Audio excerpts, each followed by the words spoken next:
मत सुपर और जेकर हाथ नीचे होकर दुश्मन नवादा मोड़ के पीछे। अब भाई दोनों हाथ उठा के और इसके बाद एकदम जयकारा लगाना है, लगना चाहिए या सचमुच में यादव सम्मेलन हो रहा है। कुछ दिखाइए यादव का पावर, कुछ दिखाना पड़ेगा ना जी। प्रेम से बोले कृष्ण भगवान की। लग गया भाई। आज लगा था कि एकता में बोल बा, आज लगा था कि एकता में बोल हो, सही में कहावत कहल गई बा कि एकता में बोल होई। बिल्कुल। तो आए भैया टाइम बहुत ज्यादा हो गए बा, तो शुरुआत करत हनी एगो भक्तिमय प्रस्तुति के साथ। एक बाद फिर चलो हम लोग होली की ओर। एगो ऐसा भक्ति गीत जे पूरा चराचर सृष्टि के भक्तिमय कर देला भैया। आई आज करम के शुरुआत करत हनी वही भक्तिमय प्रस्तुति के साथ।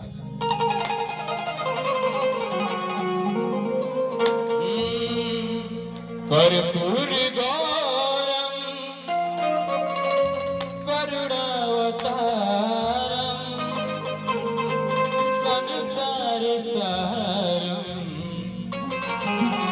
भुजगेन्द्रहारम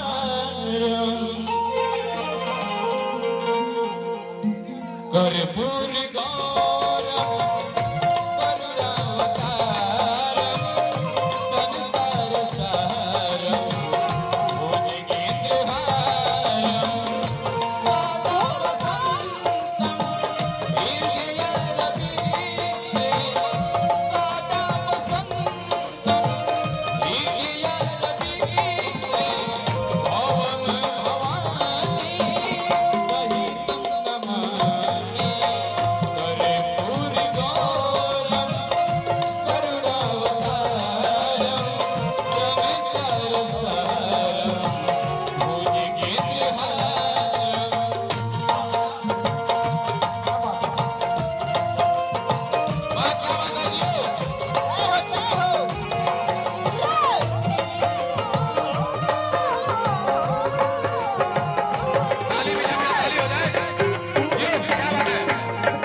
भैया भाई कोई गोरों से परेशान है, कोई कालों से, और हम परेशान है कुर्सी वालों से, क्योंकि बैठ कर आप लोग ताली नहीं बजा रहे हैं।